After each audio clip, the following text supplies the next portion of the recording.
लोके वेदेषु तद अनुकूल आचरणं तद्विरोधेषु उदासीनता भवतु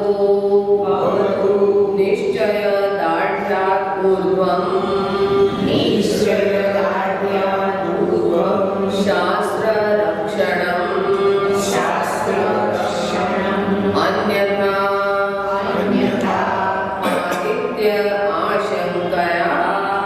आदित्य आशंकया लोकोऽपि तावदेव किन्तु भोजनादि व्यापारः तु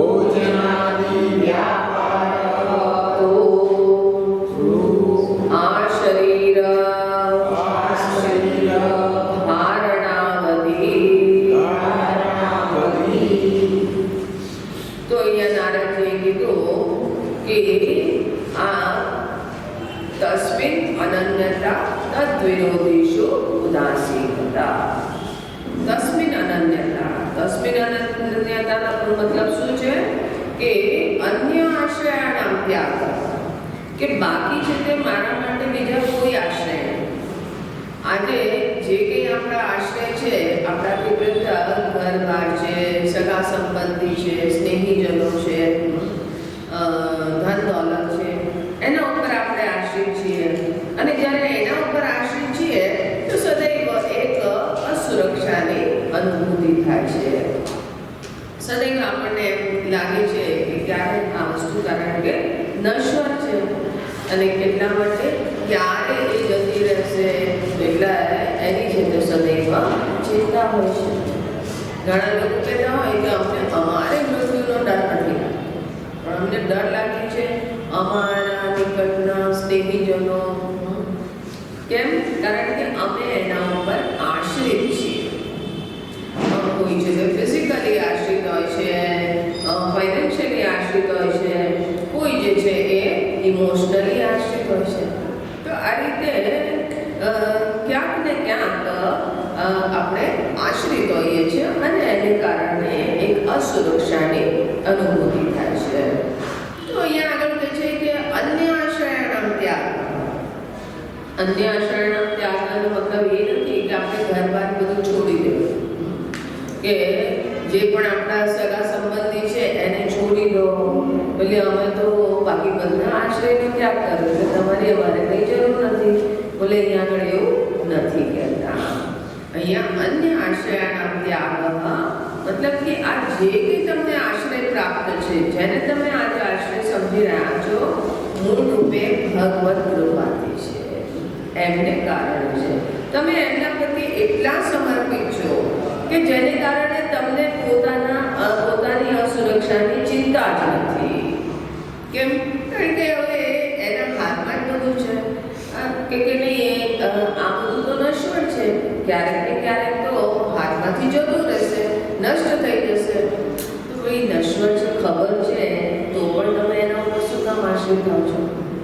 આ તો છે તે બુદ્ધિમત્તા છે, નશ્વર છે, તો પછી એની ઉપર આશ્રિત થવાની જરૂર નથી। જો તમે નશ્વરની ઉપર આશ્રિત થાવ છો તો પછી ઇન્સિક્યોર થાવ છો। એટલા માટે ભગવાનની આશ્રય, એમની શરણ લઈ લીધી। એમની શરણ લીધા પછી જે પણ છે રાજી હૈ હમ ઉસી મેં જિસમેં દિલી લગા। આપણે ગાઈએ છીએ તો ખરા, જાહી વિધિ રાખે રામ તાહી વિધિ રહી। પણ જે દિવસે આવું સમર્પણ આવી જાય તો એ દિવસે ચહેરાનો રંગ બદલાઈ જશે, ચહેરાની લકીરો બદલાઈ જશે। મતલબ કે ચહેરા પર એક પ્રસન્નતા, જાણે કે કંઈક ખજાનો મળી ગયો છે, એટલી પ્રસન્નતા, એટલી ખુશીનો અનુભવ થશે। તો કે છે તસ્મિન અનન્યતા તદ્વિરોધીષુ ઉદાસીનતા ચ। ઉદાસીનતાનો અર્થ બતાવ્યો, લોકે વેદેષુ તદ અનુકૂલ આચરણમ તદ્વિરોધીષુ ઉદાસીનતા।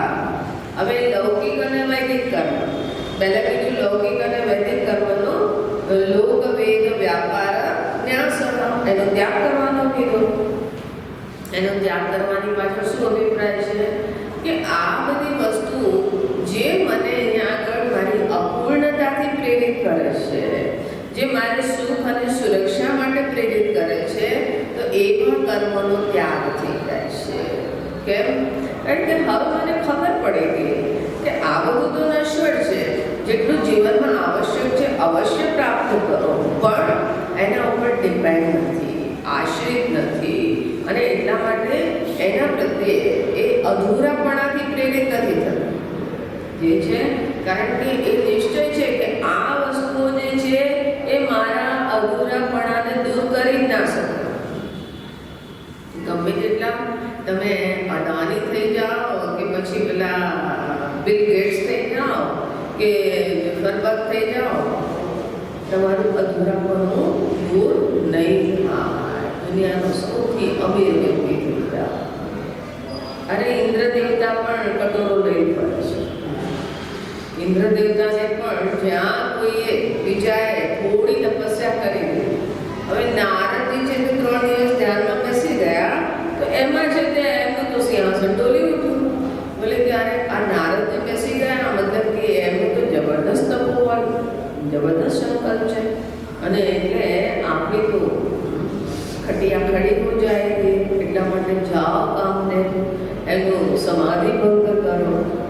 તો આ ઇન્દ્ર દેવતા, જેને કીધું સ્વર્ગના રાજા, સ્વર્ગલોકના રાજા, એ પણ ઇન્સિક્યોર છે.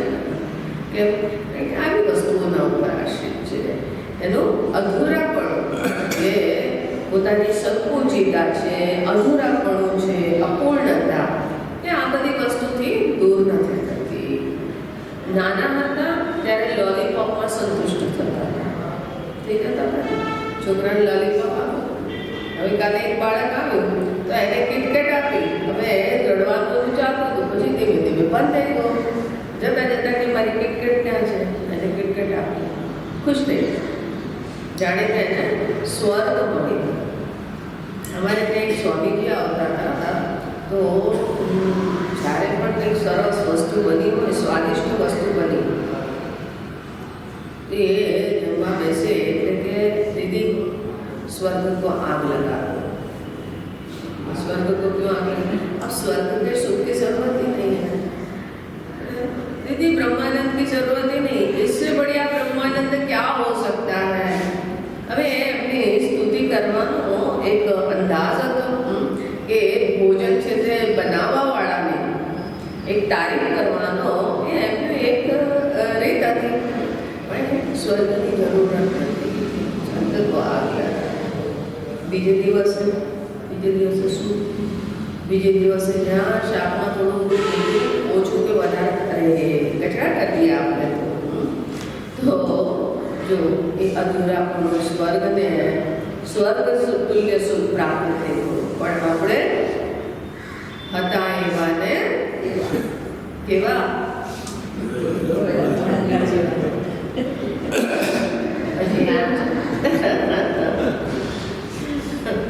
ધોયેલા મોડા જેવા. આપણે ઉલટા ઘડા પર પાણી નાખો, કંઈ ફેર ના પડે.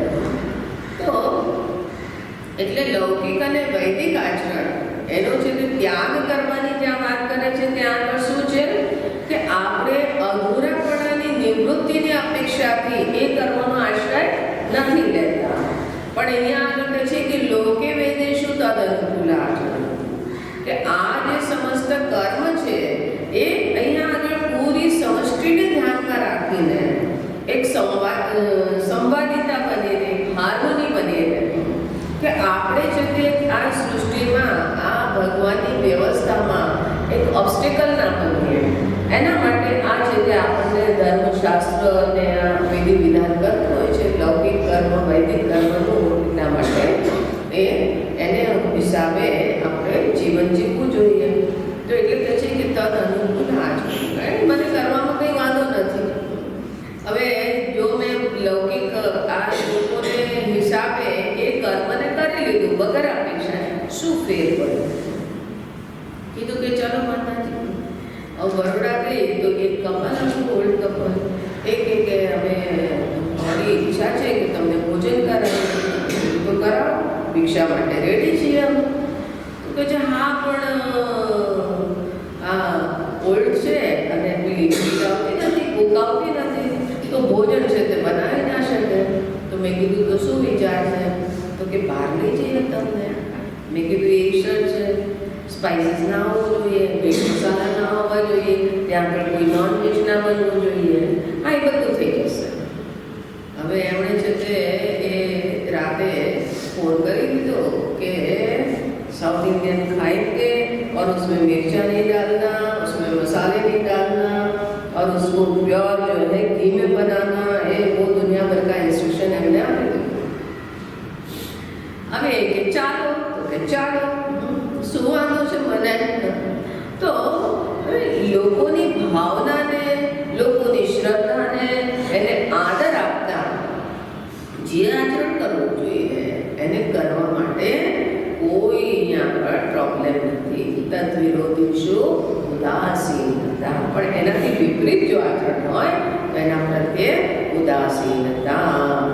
અને કહે છે કે જ્યાં સુધી નિશ્ચય દ્રઢ નથી થતો, જ્યાં સુધી ભક્તિ સિદ્ધ નથી થઈ, ત્યાં સુધી છે તે તમારે આ આચરણ કરવું જ જોઈએ.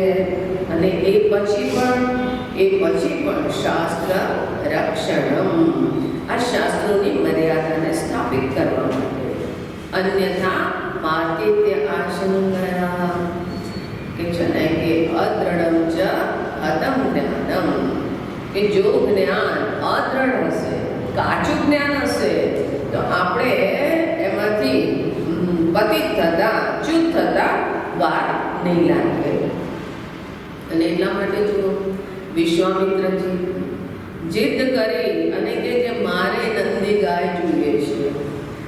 હવે કાફી યુદ્ધ બુદ્ધ થયું, પણ વશિષ્ઠજીએ કીધું કે નહીં, તમે એને પાત્ર નથી, કારણ કે એની પાછળ જે છે ઈગો સેટિસ્ફેક્શનની ભાવના છે. બધા પ્રયાસ કર્યા, જ્યારે એમને નંદી ગાય ના મળી, કામધેનુ ના મળી, તો પછી એને એક નિશ્ચય કર્યો કે ધિક બલમ ક્ષાત્ર બલમ, અરે આ ક્ષત્રિયના બળને તો ધિક્કાર છે, ધન્ય બ્રહ્મ બલમ, અને એટલા માટે મારે છે કે બ્રહ્મર્ષિ બનવું છે. વશિષ્ઠજી બ્રહ્મર્ષિ છે તો મારે પણ બ્રહ્મર્ષિ બનવું છે. હવે એમણે છે તે આ મોટિવેશનથી તપસ્યા પ્રારંભ કરી, સકામ ભાવથી તપસ્યા પ્રારંભ કરી. અને ખબર છે ને, વિશ્વામિત્રજીના જીવનમાં મેનકાનો પ્રવેશ થયો અને પછી ઘણા વર્ષો સુધી પછી ખબર પડી ત્યારે આ તો હું છે તે ક્યાં હલવાઈ ગયો. ઇન્દ્ર દેવતાએ એક ઝાડ ફેંક્યું અને એમાં હું ફસાઈ ગયો. શકુંતલાનો જન્મ થયો એમને, મેનકા અને વિશ્વામિત્રજી, ત્યારે એકદમ એમની આંખો ખુલી. પણ આટલો સમય તો એમનો બરબાદ થયો. પછી એમને જણાવ્યું કે નહીં, મારી અંદર છે તે આ સકામતા છે, એ પ્રાપ્તિની ઈચ્છા છે. અને એ પછી એમની સાધનાનું સ્વરૂપ બતાવ્યું. તો જો મનની અંદર કંઈ કામના છે, હજી કંઈ વાસના શેષ બચેલી છે, તો પછી પાતિત્ય આશંકયા. અને લોકઃ તાવત એવ કિંતુ ભોજનાદિ વ્યાપારઃ આ શરીર ધારણ અવધિ. એટલે લૌકિક કર્મોને તો ત્યાં સુધી કરવું જોઈએ, ક્યાં સુધી? ભવતુ નિશ્ચય દાઢ્યા, આ નિશ્ચય દ્રઢ થઈ જાય ત્યાં સુધી આ લૌકિક કર્મને તો ત્યાં સુધી જ કરવું જોઈએ. એનો કંઈ બોજો નહીં રાખવાનો કે અમારે કરવું જ પડશે, સ્વતંત્રતા રાખવાની. પણ ભોજનાદિ વ્યાપાર, બોલે આ તો ભગવાને તને શરીર આપેલું છે અને એટલા માટે શરીરના ટ્રસ્ટી બનીને એની રક્ષા કરવી, એનું પાલન કરવું, એની સ્વસ્થતા, એનું ધ્યાન રાખવું, એ આપણું કર્તવ્ય છે. આપણે કહીએ કે હવે જ્ઞાન પ્રાપ્ત થઈ ગયું, જે મને પ્રાપ્ત કરવું હતું બધું મળી ગયું, હવે જીવનમાં કોઈ અપેક્ષા નથી, એટલા માટે બોલે કે હવે સમાધિ લેવું. બોલે કે એ સમાધિ આપણે અહીંયા આગળ આપણે વૈદિક ધર્મમાં ક્યાંય કોઈ ઋષિ આવી રીતના સમાધિ લઈને શરીરને સમાપ્ત કરતા નથી જોવામાં આવતા. એ કહે છે કે નહીં, આ શરીર તો ભગવાનની દેન છે, આ ઈશ્વરની સૃષ્ટિની એક વ્યવસ્થાની અંતર્ગત છે. અને એટલા માટે શરીર જ્યાં સુધી છે, જ્યાં સુધી એનું પ્રારબ્ધ છે, ત્યાં સુધી એની દેખભાળ કરવી એ આપણું દાયિત્વ છે. અને એટલા માટે આજે ગોઠણમાં દર્દ છે, કાલે કમરમાં દર્દ છે, આ બધું હોય તો પણ જરાસંઘની સાથે લડાઈ કરતા રહો. લડાઈ ના કરતા સ્વીકાર કરી લો. જરાસંઘની સાથે દોસ્તી કરી. જરાસંઘ ખબર છે? આ બધા જરાસંઘ આ રીતે જ આવતો હોય છે. એની સાથે દોસ્તી કરી, કંઈક ને કંઈક થવાનું. આજે આ ઠીક છે તો કે દાંતમાં દર્દ છે, દાંત ઠીક છે તો કે છે આંખમાં દર્દ છે, આંખ ઠીક છે તો કાને સંભળાતું નથી. એક સજ્જન કે હું ડૉક્ટરની પાસે ગયો કે મારી વાઈફ છે ને, મને એવું ડાઉટ થયો કે મારી વાઈફ ઊંચું સાંભળે છે.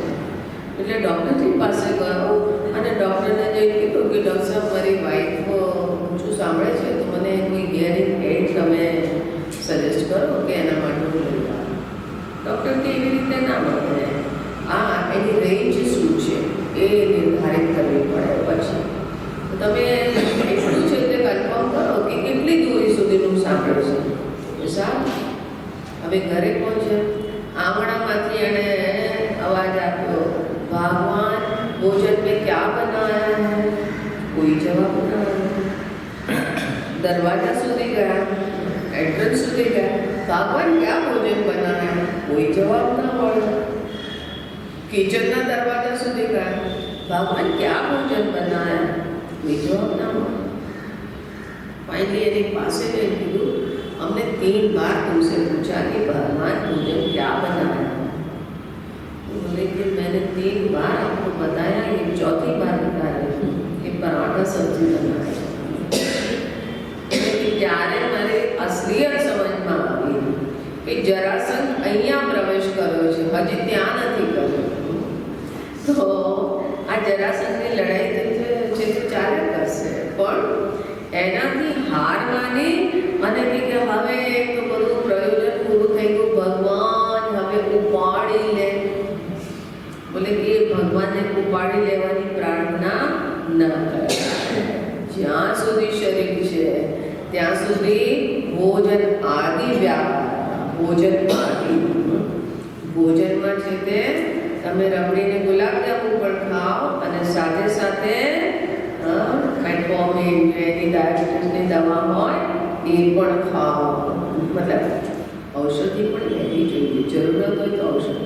નહીં અમે ઔષધિ લેતા જ નથી, અમે આ શરીરને આટલું એ શું કામ લાલન પાલન કરવું? અરે પંખા પણ નથી. શરીર છે તે ભગવાનની દેન છે અને એટલા માટે એનું ધ્યાન રાખવું એ તારું કર્તવ્ય છે. એ કર્તવ્ય રૂપે કરવું પડશે. તો કે જ્યાં સુધી શરીર છે ત્યાં સુધી આ બધા શરીરના જે આવશ્યક કર્મ છે એ અવશ્ય કરવા જોઈએ. હવે અહીંયા આગળ કહે છે કે ભક્તિના કોઈની અંદર ભક્તિ જાગૃત થઈ છે. કોઈની અંદર મતલબ કે બીજાની અંદર જોવાની વાત નથી, પોતાની અંદર કે મારામાં ભક્તિ જાગી છે કે નહીં. તો કે એના લક્ષણ શું છે? તો કે એ અહીંયા આગળ ભિન્ન ભિન્ન લોકોના મતથી બતાવે છે. તો આગળ 15મા સૂત્રથી જોઈએ. તલ્લક્ષણાની વાચ્યન્તે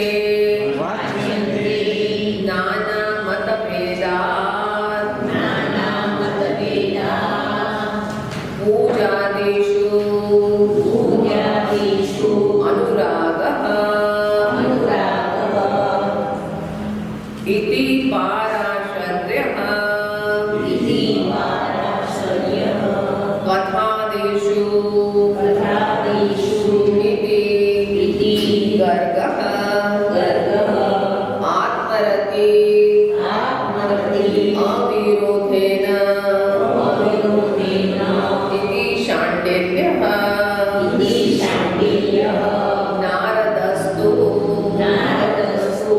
તદ અર્પિત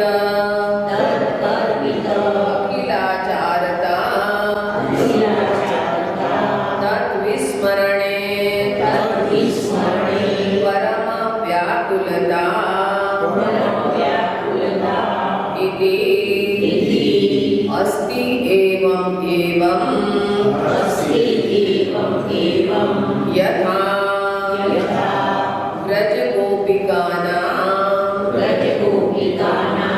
तत्रापि न माहात्म्य ज्ञान विस्मृति अपवादः। तो અહીંયા આગળ કહે છે કે ભક્તિના લક્ષણ શું છે કે કોઈ ભક્તિ મનમાં ભક્તિ પ્રકટ થઈ તો પછી એના લક્ષણ શું જણાય છે? તો કે ભક્તિ તમારા મનમાં આવી ગઈ તેવું નહીં કે આંખ બંધ કરીને બેસી રહેશો અને તો ભગવાનના ચરણો પકડીને બેસી રહો, એટલે કે એ અહીંયા આગળ ભક્તિ નથી કીધું. ભક્તિ એટલે તો કહે છે કે પૂજા કરીશું અનુરાગ, કે તમને પૂજા ભગવાનની સેવા અને પૂજા આદિમાં એ ખાલી બેસીને આપણે જે કરતા હોઈએ છીએ સેવા પૂજા, સ્નાનમ સમર્પયામિ વસ્ત્રમ સમર્પયામિ, આ પૂજા કરો છો. હવે આ એક વ્યક્તિ કહે કે ભાઈ અમે તો પૂજામાં ને આ બધામાં નથી માનતા, હું તારા જેવું પૂજારી છું. કેમ? એટલે તું તો રોજ જ પૂજા કરે છે, રોજ સવારે ઉઠીને શું કરે છે? બોલે માર્જનમ સમર્પયામિ ચાયમ સમર્પયામિ, અને ચા પીને આવો છો કે નહીં? આવું જોઈએ. ચા દેવી સર્વભૂતેષુ સ્ફૂર્તિ રૂપેણ સંસ્થિતા નમસ્તસ્ય નમસ્તસ્ય નમસ્તસ્ય નમો. આવી ચા વગર તો સવાર પડે એટલે ચાયમ સમર્પયામિ. પછી છે તે સ્નાન, ઠંડીનો મોસમ છે, રોજ સવારમાં પણ સ્નાન કરે. કેટલાક લોકો એવા પણ સ્નાનમ સમર્પયામિ વસ્ત્રમ સમર્પયામિ મેકઅપમ સમર્પયામિ, આ બધું કરો છો. પછી બ્રેકફાસ્ટમ સમર્પયામિ. એટલે તો ઘણા બધા કોર્સો. પહેલાં તો બ્રેકફાસ્ટ હોય, પછી છે તે pre course meal. Pre course મીલમાં ફ્રૂટ્સ ખાવા હોય, સ્પ્રાઉટ્સ ખાવા હોય, અને એ પછી ભોજનમ સમર્પયામિ ભોજનાંતરે મુખવાસમ સમર્પયામિ. કેટલા બધા ઉચ્ચાર કરો છો. આ બધું કરી કરાઈને મનોરંજનમ સમર્પયામિ. આ કામધંધાવાળા છે એ તો કામધંધા ઉપર નીકળી જાય, પણ એ કામધંધો પણ કોના માટે કરે છે? શેના માટે કરે છે? આ કામધંધા અનંતરમ મનોરંજનમ કરીશે. અરે મનોરંજન વધારે સારી, પૈસા કમાશો તો મનોરંજન કરી શકશો ને. એટલે ધનમ અર્જયામિ, ધનનું અર્જન કરીએ છીએ. એટલા માટે ધન કમાઈશું તો જરા સ્વિટ્ઝરલેન્ડ, ગોવા, યુરોપ ટૂર કરીને આવીશું, મજા આવશે. એ મજા લેવા માટે તો મજામ સમર્પયામિ. હવે ક્યાંક જાવશો તો શું કહેશો? મજા લેવા જવાના? અરે બહુ મજા આવશે એવું કહેશો. ક્યાં જાઓ છો? અરે અમે અરુણાચલ જઈએ છીએ. શેના માટે જાઓ છો? મજા આવશે. ચલો ને તમે, મજા આવશે. બોલે મજા લેવાના જતા, ઈશ્વરના દર્શન કરવા જતો, વિભૂતિ જોવા જતો. અહીંયા આગળ પણ છે, પણ અહીંયા આગળ પણ દેખાતી નથી, કારણ કે અમે ઉલઝાયેલા છીએ. એટલે વિભૂતિને જોવા મારે બીજે જવું પડે. અમે લોકો જઈએ છીએ, અમે લોકો જંગલમાં જતા હોય ભગવાનની વિભૂતિઓને જોવા, ઈશ્વર દર્શન કરવા માટે. પક્ષીઓને જોવા જઈએ, વાઇલ્ડ લાઈફ જોવા જઈએ, એટલે આ બધા દર્શન જ છે. મજા આવે એટલે મજાની મજા પહેલેથી છે. મજા લઈને જશો તો આવશે, બોરિયત લઈને જશો તો તમે બોર છો અને બીજાને પણ બોર કરશો.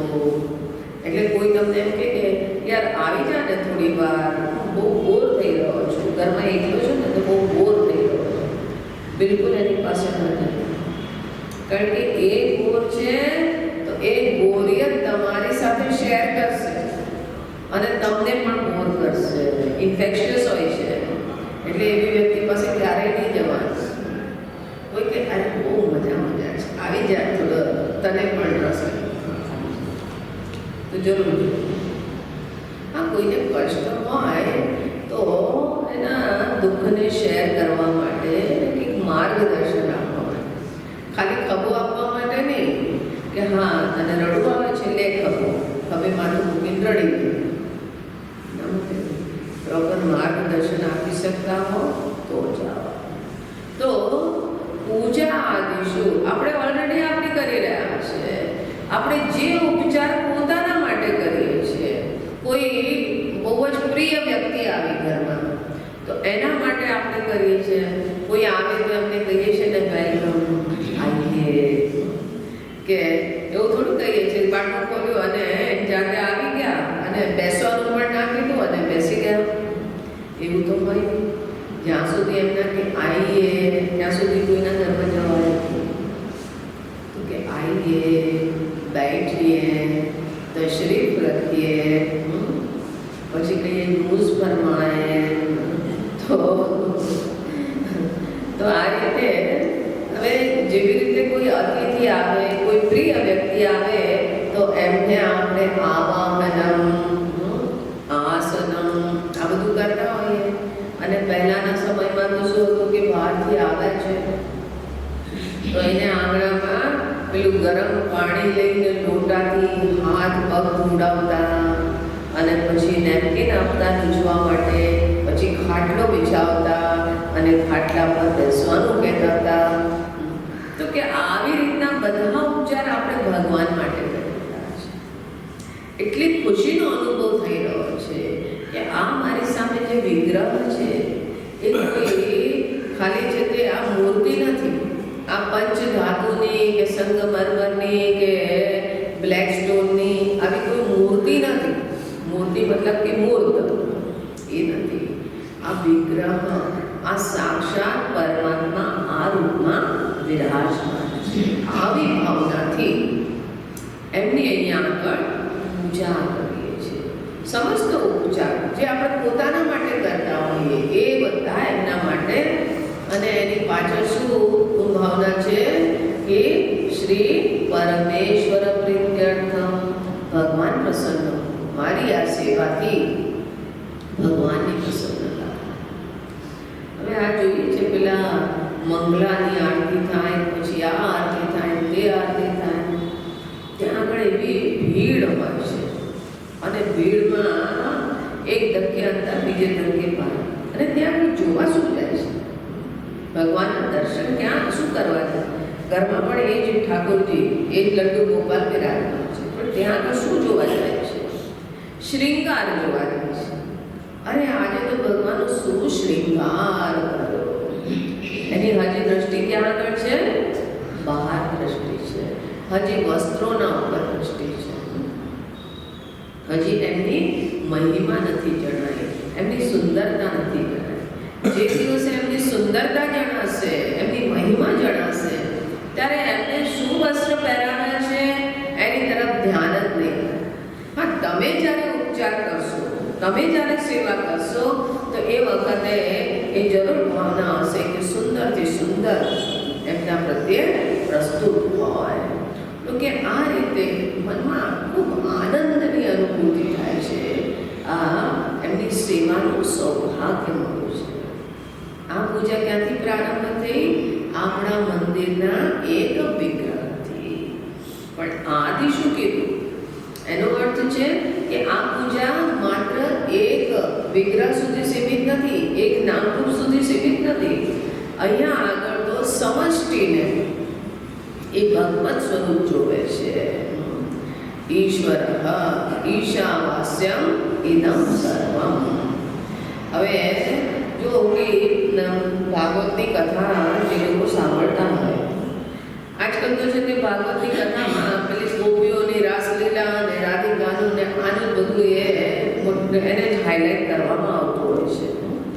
માખણ ચોરી કરવાની છે, ને પેલા રાસલીલા કરવાની છે, ને ચીરહરણ ને આવી બધી વસ્તુઓની જ એ લીલાઓને ખૂબ છે તે ઉજાગર કરતા હોય.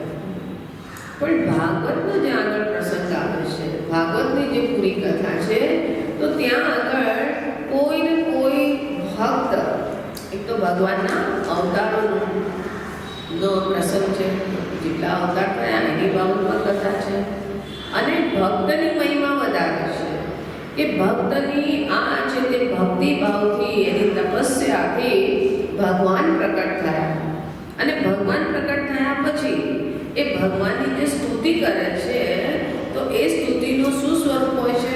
ત્યાં આગળ જો મૂળ ભાગવત તમે એનું અધ્યયન કરશો તો તમને ખબર પડશે કે ત્યાં ભગવાનના નામ રૂપનું વર્ણન તો બહુ જ ઓછું હોય છે કે ભગવાન તમારા હાથમાં શું કહેવાય ચક્ર છે, પદ્મ છે, ગદા છે, અને આ બધું છે તે એક તો બહુ ગૌણ હોય છે, બહુ નાની વસ્તુ, બહુ થોડામાં બતાવ્યું હોય છે, પણ એ પછી ત્યાં આગળ જે વર્ણન આવતું હોય છે, એમની જે સ્તુતિ હોય છે, તો એમના વિરાટ સ્વરૂપ, વિરાટ સ્વરૂપ મતલબ કે જે અહીંયા સહસ્ર શીર્ષા પુરુષ, અર્થાત કે જે કંઈ અહીંયા આગળ અભિવ્યક્તિઓ છે, આ બધી અભિવ્યક્તિ રૂપે ભગવાન આપ જ વિરાજમાન છે. તો આ રીતે એના વિરાટ સ્વરૂપનું સમષ્ટિ રૂપનું વર્ણન હોય છે, અને આ વસ્તુ એટલી સુંદર રૂપે ઉપનિષદોમાં, આપણા ગ્રંથોમાં બતાવવામાં આવી છે કે આ જેવી રીતે આપણું આ સ્થૂળ શરીર છે, એવી રીતે પરમાત્માની આ અભિવ્યક્તિ આ સ્થૂળ શરીર રૂપે વિરાટ સ્વરૂપ રૂપે થઈ છે. એમને પણ છે તે આપણી જેમ આંખ પણ છે, એમને માથું પણ છે, એમને ગરદન પણ છે, એમને હાથ પણ છે, પગ પણ છે, આ બધું જ છે. બોલે અચ્છા એ કેવી રીતે છે? દેખાતું તો નથી. તો ત્યાં આગળ છે જે સ્વર્ગ જે છે એમનું મસ્તક છે, સૂર્ય અને ચંદ્ર એમની આંખો છે. આપણે પેલું શિવ પંચાક્ષર સ્તોત્ર છે, એમાં શું કહે છે? ચંદ્રાર્ક વૈશ્વાનર લોચનાય, સૂર્ય, ચંદ્ર અને અગ્નિ એ આપના લોચન છે, આંખો છે. પછી કહે છે કે ગરદન, આ આકાશ છે એ આપની ગ્રીવા છે, ગરદન છે. હવે આકાશ ગરદન છે તો આપણે મહાદેવજીને શું કહીએ છીએ? એક નામ શું છે? નીલકંઠ. નીલકંઠ એમનો નીલો કંઠ છે. આ આકાશ છે ને એ એમનું છે તે આ કંઠ છે. આકાશ છે તે બ્લુઇશ દેખાય છે ને. હવે એ મહાદેવજીનો કંઠ નીલો કેમ થઈ પડી ગયો હતો? કારણ કે એમણે વિષપાન કરેલું, અને વિષપાન કરી અને એમણે કંઠમાં જ એ પાર્વતીએ કૃપા કરી અને એમનું ગળું પકડી લીધું. ત્યાંથી પરંપરા ચાલે છે કે પત્નીને પતિનું ગળું પકડવાનો અધિકાર મળી ગયો છે. ત્યાં સુધી તો પેલા લક્ષ્મીજીની જેમ બિચારી ચરણ સેવા કરતી હતી, પણ જો જ્યારે પાર્વતીજી એણે ગળું પકડ્યું, આપણે પણ ગળું પકડી શકાય, ગળું પકડવાનો અધિકાર છે. એણે ગળું પકડી લીધું કે આ વિષ છે તે એમની અંદર ના જાય, હૃદયમાં ના જાય, કારણ કે ત્યાં તો શ્રી રામ વિરાજમાન છે, એમના ઈષ્ટદેવ વિરાજમાન છે. હવે આ રીતે આ જે નીલકંઠ કે વિષ જે છે એમને કંઠમાં ધારણ કરેલું છે. તો કે અહીંયા આગળ પણ જુઓ, આ પૂરા આપણા પર્યાવરણમાં જે પણ ટોક્સિન્સ નીકળતા હોય છે, જે દૂષિત વાયુ નીકળતા હોય છે, જે પણ અહીંયા આગળ પોલ્યુશન હોય છે, જેટલું પોલ્યુશન વધારે હોય એટલું છે તે એ નીલો રંગ, બ્લુ રંગ જે છે એ ઘટતો થતો જશે. અને એટલે કે છે ને કે આ ધીમે ધીમે ઓઝોન લેયર જે છે એમાં છે તે છેદ બનવા લાગ્યો છે. એનો અર્થ શું છે? આ ઓઝોન લેયર શું છે? આ પ્રોટેક્શન છે પૃથ્વીને માટે કે આ બહારથી એટલી ભયંકર સૂર્યની ને બાકી અનેકો એની કિરણો આવતી હોય છે કે જે અહીંયા આગળ સૃષ્ટિનો વિનાશ, પૃથ્વીનો વિનાશ કરી દઈ શકે એટલી છે તે આક્રમક હોય છે, પણ એની છે તે એને પ્રોટેક્ટ કરે છે. તો આવી છે તે કિરણોને અંદર નથી આવવા દેતા અને જે અહીંયા આગળથી દૂષિત વાયુ આ તે જે કંઈ નીકળે છે ટોક્સિન્સ એને ત્યાં આગળ એ એબ્ઝોર્બ કરી દે છે. આ રીતે એક એમની નીલકંઠ એઝનું વિષ ધારણ કરે છે. કેટલી સુંદર અહીંયા આગળ પરિકલ્પના છે. એ છે કે આ જે દિશાઓ છે એમના કાન છે, પૃથ્વી છે એમના ચરણ છે, અને જે અંતઃકરણની અંદર અનેકો વૃત્તિઓ હોય છે. આપણા મનની અંદર સતત થોટ્સ કેટલી ડાયનેમિક લાગે છે. તો કે આ વિવિધ પ્રકારના જે જીવ છે ને એમના મનની અંદરની વૃત્તિઓ છે. આટલું સુંદર વર્ણન આવે છે. તો એટલા માટે આપણા ભગવાન પૂજા કરવી છે તો એ અહીંયા સુધી સીમિત નથી કે આ જે અહીંયા આગળ ઘરની અંદર એક મંદિર છે અથવા તો મંદિરમાં જાઓ છો અને ત્યાં આગળ તમે શિવજીને જળ ચડાવ્યું ને એ બિલકુલ હોવું જોઈએ. એની આગળ ના નથી પડતા, એ અવશ્ય હોવું જોઈએ, પણ ધીમે ધીમે દ્રષ્ટિ વ્યાપક પણ થવી જોઈએ. અને એવી દ્રષ્ટિ કે જ્યાં જ્યાં નજર મારી ઠરે યાદી મરી ત્યાં આપની, એ મને જણાય કે આ પ્રભુ જ છે. અને એટલા માટે મારું પ્રત્યેક કર્મ એ એમની પૂજા રૂપે થઈ જાય. તો આ એમની સેવા કરવાનું મને સૌભાગ્ય પ્રાપ્ત થવું છે. એ ધન્યતાનો અનુભવ થાય. પૂજાદિશુ અનુરાગ. ગર્ગાચાર્યજી કહે છે કથાદિશુ અનુરાગ. હવે જો અમે એક વખત નર્મદાની કિનારે ક્યાંક કોઈ આશ્રમમાં ગયેલા, તો ત્યાં આગળ છે તે ડોંગરેજીના કોઈ શિષ્ય હતા અને મેં એમને કીધું, કારણ કે મેં ભાગવતનું એક વખત અધ્યયન કર્યું તો એમાં મને જણાવ્યું કે ક્યાંય છે તે રાધિકાજીનું, રાધાનું સીધે નામ નથી. એક જગ્યાએ જરૂર આવે છે કે ભગવાન લુપ્ત થઈ ગયા તો ગોપીઓ કહે છે કે એમની આરાધિકાની પાસે ગયા હશે. એટલું એક જ જગ્યાએ આરાધિકા કરીને નામ આવે છે. તો મેં એ પેલા ડોંગરેજીના શિષ્ય હતા તો મેં કીધું કે ભાઈ મારી જિજ્ઞાસા છે કે આ ભાગવતની કથા થાય છે તો ત્યાં આગળ ભગવાનની લીલા અને આ છે રાધે રાધે કરીને બહુ એવી એ કરે છે, પણ ભાગવતમાં તો ક્યાંય એનું જિકર જ નથી. તો એમણે કીધું કે આ છે તે ભાગવતમાં સીધે ક્યાંય નથી આવતું. ભગવાનની બાલ લીલાઓ, રાસલીલા આ બધાનું જે વર્ણન છે એ ગર્ગ સંહિતામાં આવે છે. તો ગર્ગાચાર્યજીએ ગર્ગ સંહિતામાં ભગવાનની બાલ લીલાઓનું વર્ણન કરેલું છે. એ બહુ સુંદર વર્ણન કર્યું છે. તો ગર્ગાચાર્યજી કહે છે કે ભગવાનની કથામાં તમને અનુરાગ થાય. કથા સાંભળવી ગમે. કથા સાંભળવી ગમે.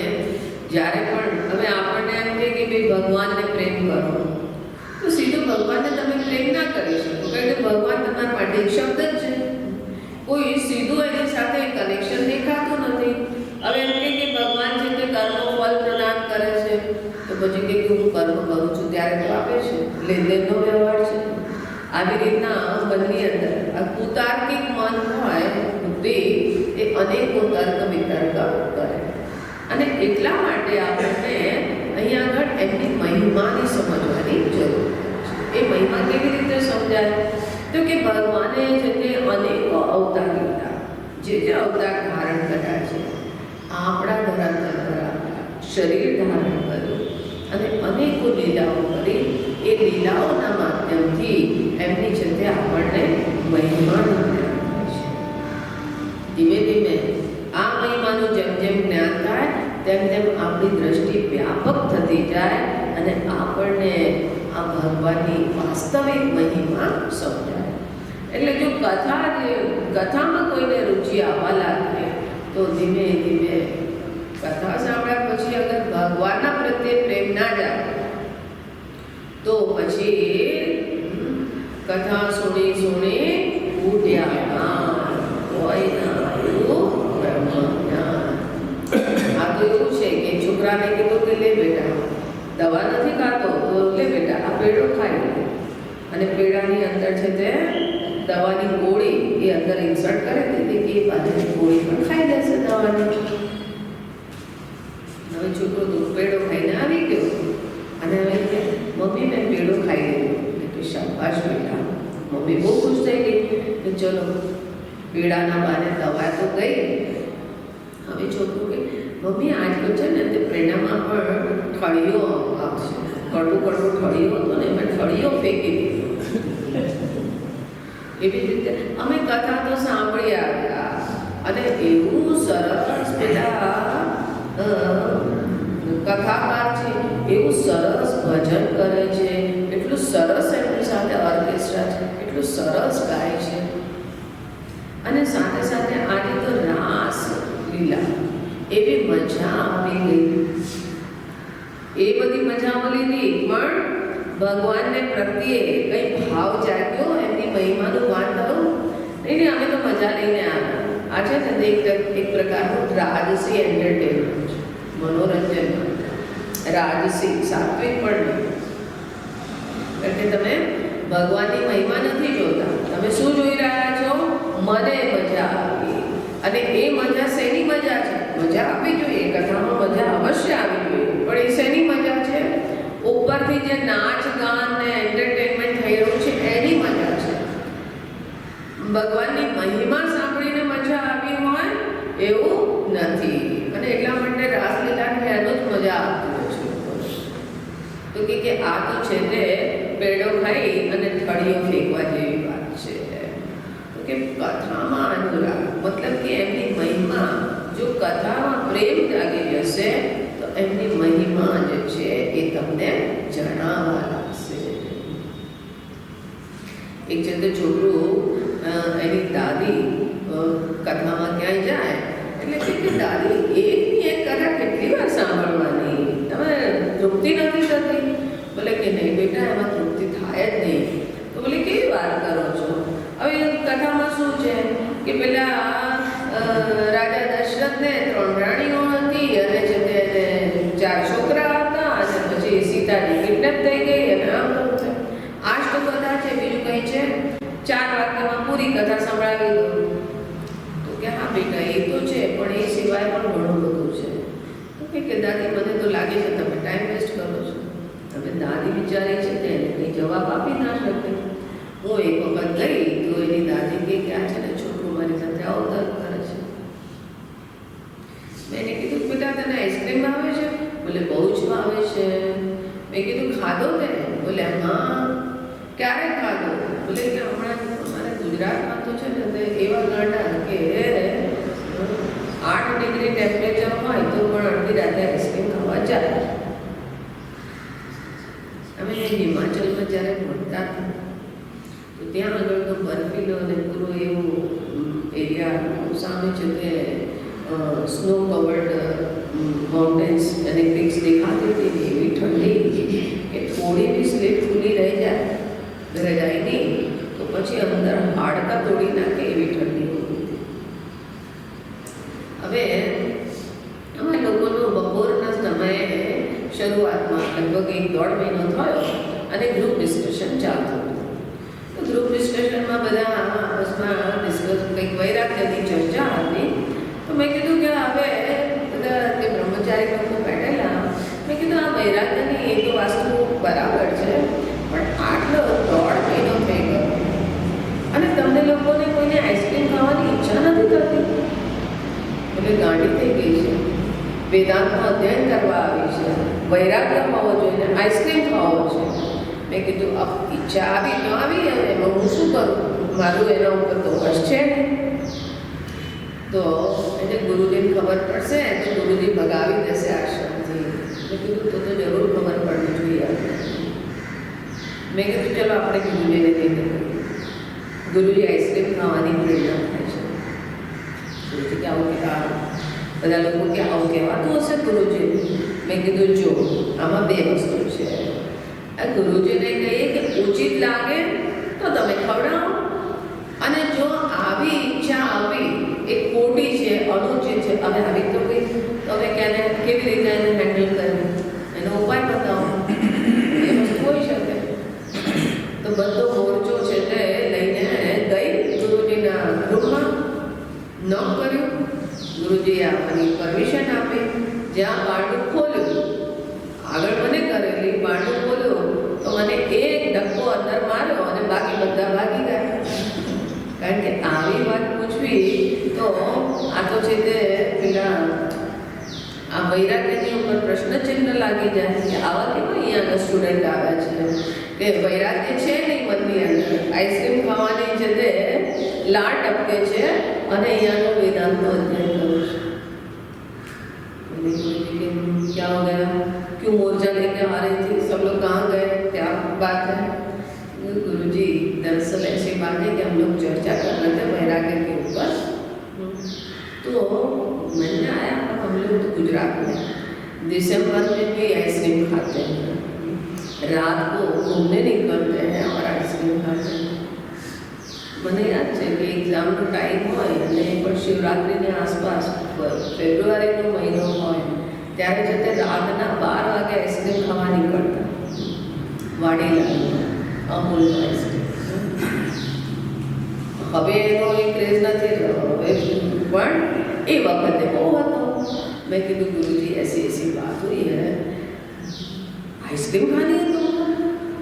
हमने बोला देखिए गुरुजी, मन में तो इच्छा आ गई, अब इच्छा जग गई, उसके ऊपर हमारा वश नहीं है. मन में कोई थॉट आती है तो उस पर हमारा कोई कंट्रोल नहीं है, आ गई बस आ गई है. अब आप बताइए कि आइसक्रीम खाना उचित है तो फिर आप हमको खिलाइए, कुछ व्यवस्था कर दीजिए. और अगर ये संभव नहीं है और ये इच्छा होना ही गलत है तो आप बताइए इच्छा को हम कैसे कंट्रोल करें, इच्छा को कैसे हैंडल करें. उसको रिजॉल्व तो करना पड़ेगा ना, नहीं तो वो बरैया की तरह हमारे कान में मंडराती रहेगी. જેવી રીતે કાનમાં છે તો મચ્છર ઘૂસી જાય અને એક તો અંદર ઘૂમ ઘૂમ ઘૂમ કરે, એવી રીતે તો हम तो पढ़ाई नहीं कर पाएंगे. તો ત્યાં આગળ એક અમ્મા રહેતી હતી, રિટાયર્ડ છે તે ડૉક્ટર હતી, દેશ વિદેશ ખૂબ છે તે ફરેલી, ભ્રમણ કરેલું. તો એણે ગેસ્ટ સ્ટુડન્ટની જેમ હતી તો એણે એના રૂમમાં બધી વ્યવસ્થા રાખી હતી, ફ્રીજ, ટીવી, અવન, એ દિવસોમાં અવન પણ. તો આ બધી વ્યवस्था એણે રાખેલી. એ ત્યાં આગળથી ઉતરતી દેખાઈ તો પછી ગુરુજીએ કીધું અમ્મા इधर आइए, अम्मा बच्चों को आइसक्रीम खाने की इच्छा हो रही है तो खिला देंगे. હવે એણે છે તે ધર્મશાલા જઈ અને મિલ્ક પાવડર ને અંતે દુનિયાભરની સામગ્રી લાવી અને આઈસ્ક્રીમ જમા. બીજે દિવસે સવારે એ વખતે એ દિવસોમાં રામાયણની સિરિયલ ચાલતી હતી, તો અમને લોકોને એક નાનું વોકમેન ટીવી હતું, તો એ સામે રાખી અને બધા કર્મચારી લોકો બેસતા, ગુરુજી અમને બધાને દેખાડતા. તો જે તે રામાયણ જોવા માટે બધા ભેગા થયા અને એ અમ્મા આઈસ્ક્રીમનું મોટું કન્ટેનર લઈને આવી અને બધાને બોલ આપ્યા, જેટલો ખાવો એટલો ખાઓ, ખૂબ દિલ ભર કે ખાઓ, પેટ ભર કે નહીં, દિલ ભર કે ખાઓ. બધાએ ખૂબ મજા લીધી, ખૂબ ખાધું. હવે ખાધા પછી સાંજનું જે પ્રવચન થયું એમાં પછી ગુરુજીએ એના ઉપર ચર્ચા કરી કે ઈચ્છા મન में आना कोई दोष नहीं है, ખોટી વસ્તુ નહીં, પણ ઈચ્છાને હેન્ડલ કેવી રીતે કરવી એની પણ ઉપાય જાણી લેવો. આંખમાંથી આંસુ આવી ગયા કે કેટલા કરુણા લીધા કે આઉટ ઓફ વે જઈને આટલી નાની ઈચ્છા પણ એમણે લાઇટલી ના લીધું. એક માતા પિતાની જેમ કે જેવી રીતે છોકરું કહે કે મમ્મી આ જોઈએ છે તો તરત હા બેટા જરૂર, અને સાથે સાથે એને કેવી રીતે એ કઈ દ્રષ્ટિ ઉચિત છે અનુચિત છે ને કેવી રીતે હેન્ડલ કરવું વન્સ ફોર ઓલ એવું એને સોર્ટ આઉટ કરી દીધું. ફરીથી ક્યારેય તે કોઈ ઈચ્છા એવી તલપાપડ ના કર્યું. તો કે આ કે જ્યારે કોઈ વસ્તુ કે કથા આદિશુ એમની મહિમા સમજમાં આવે અને ધીમે ધીમે આપણી આ છે તે દ્રષ્ટિ વ્યાપક થાય, એમની મહિમા આ બધે જ જણાવવા લાગે. એટલે એને કહેવાય કે આ તમારી અંદર ભક્તિ જાગૃત થઈ છે. આગળ કહે છે આત્મરતિ અવિરોધેન ઇતિ શાંડિલ્ય ઋષિ, એ પણ ભક્તિના આચાર્ય છે. તો એમણે શું કીધું? આત્મરતિ અવિરોધેન. જો તમે અહીંયા આગળ આ પૂજા કરો, આ કથા સાંભળો, કીર્તન કરો, આ બધું જ કરો, પણ સાથે સાથે આત્મરતિ અર્થાત કે આ આત્મજ્ઞાનની પ્રેરણા પણ હોવી જોઈએ. અને આત્મજ્ઞાનની પ્રેરણા એમાં કોઈ વિરોધ ના આવવો જોઈએ. રમણ મહર્ષિજીનું એક બહુ સુંદર ગ્રંથ છે ઉપદેશ સાર, નામ સાંભળ્યું હશે. તો ત્યાં આગળ મહર્ષિજી ભક્તિની વ્યાખ્યા કરે છે કે ભક્તિ એટલે શું. તો ભક્તિમાં એક બહુ જ સુંદર કે સૌથી ઉત્તમ ભક્તિ, શ્રેષ્ઠ ભક્તિ કોને કીધી? તો કહે છે કે ભેદ ભાવના સોહમિત્યસો ભાવના ભેદા ભક્તિ ઉત્તમ. કે આ ભેદની ભાવના કે હું અને ભગવાન જુદા છીએ, આ એક તો એ ભાવના. એના કરતા સો અહમ, એ જે છે એ હું જ છું, એ મારાથી જુદા નથી. આ હું જે જીવ રૂપે અભિવ્યક્ત થયેલો છે એ પણ આ એમની જ અભિવ્યક્તિ છે. આ રીતે જોઈ અને ભાવના અભિદાના એમની સાથે એકતાની ભાવનાથી યુક્ત થઈ અને પછી છે તે ભક્તિ કરવી, પ્રેમ થવો. તો કે આ શ્રેષ્ઠ ભક્તિ છે. એટલે ધીમે ધીમે આ ઈશ્વરને, પરમાત્માને કે હું એમના અંશ રૂપે છું એ જોવાનું શરૂ કરું. અંશ રૂપે જોયું તો પછી કાફી હદ સુધી આપણે અભેદની દિશામાં યાત્રા કરી રહ્યા છીએ અને અંતતઃ તો એમને આત્મરૂપે જાણવાનું છે. તો ભક્તિ જો તમારી અંદર જાગી તો એવું નહીં કે હવે અમારે આત્મજ્ઞાનની જરૂરત નથી. અરે આત્મજ્ઞાન તો ભક્તિની પરાકાષ્ઠા છે. એટલે કીધું આત્મરતિ અવિરોધેન. પછી કે નારદ હતું તદ અર્પિત અખિલાચારતા તદ વિસ્મરણે પરમ વ્યાકુલતા. કે નારદજીના દ્રષ્ટિમાં શું છે કે ભગવાનના ચરણોમાં સમસ્ત કર્મનું સમર્પણ અને ભગવાનને જો એમની વિસ્મૃતિ થઈ જાય તો પરમ વ્યાકુલતા, એક વ્યાકુલતાનો અનુભવ થાય. એમ લાગે કે હું કેમ વિસ્મૃત કરી ગયો. સતત મારી અંદર એમની અવેરનેસ બની. હવે કામ કરતા હોઈએ તો હવે એમની અવેરનેસ કેવી રીતે બની? આ એવું જરૂર થાય કે તમને એમ કીધું હોય કે જુઓ ચાલતા ચાલતા શ્વાસ પર ધ્યાન રાખો. હવે શ્વાસ પર ધ્યાન રાખવું હોય તો પછી આપણે પછી ભૂલી જઈએ કે મારો પગ સીધો છે કે વાંકો છે. તો ચાલવામાં કોઈ એ કહે કે ભાઈ તમે છે ને તે પગ છે ને આ વાંકો કરીને ચાલો છો, સીધો કરીને ચાલો. બોલે બરાબર છે, ઠીક છે, સીધો કરીને ચાલો. હવે સીધો કરીને ચાલવા માટે બોલે કોન્શિયસ રહેવું પડે એના. હવે કોન્શિયસ રહેવામાં એટલે કે હવે શું કરો? જ્યાં આગળ પગનું કોન્શિયસ થવું તો પછી પેલા શ્વાસના કોન્શિયસ ના થવાય, એને ભૂલી જવાય. અને આનું કોન્શિયસ થવું તો આ છે તે પગ વાંકો પડી જાય છે. હવે કરવું તો શું કરવું? બેમાંથી એક વિષય કરું. આવી કોઈ ક્રિયા હશે તો પછી એમાં વિરોધ આવશે. તો પછી એક તરફ જ, કારણ કે મન ન હોય દસ બીસ. ઉદ્ધવજીને કહે છે કે આ તમે કહો છો કે આ છે તે કામમાં ધ્યાન રાખો, તમે કહો છો કે આ જ્ઞાન પ્રાપ્ત કરો, પણ અરે ઉદ્ધવજી મન ન હોય દસ બીસ. અરે 10-20 થોડી છે, એક છે એ તો કૃષ્ણ, એ તો ચોરી કરીને લઈ ગયા છે.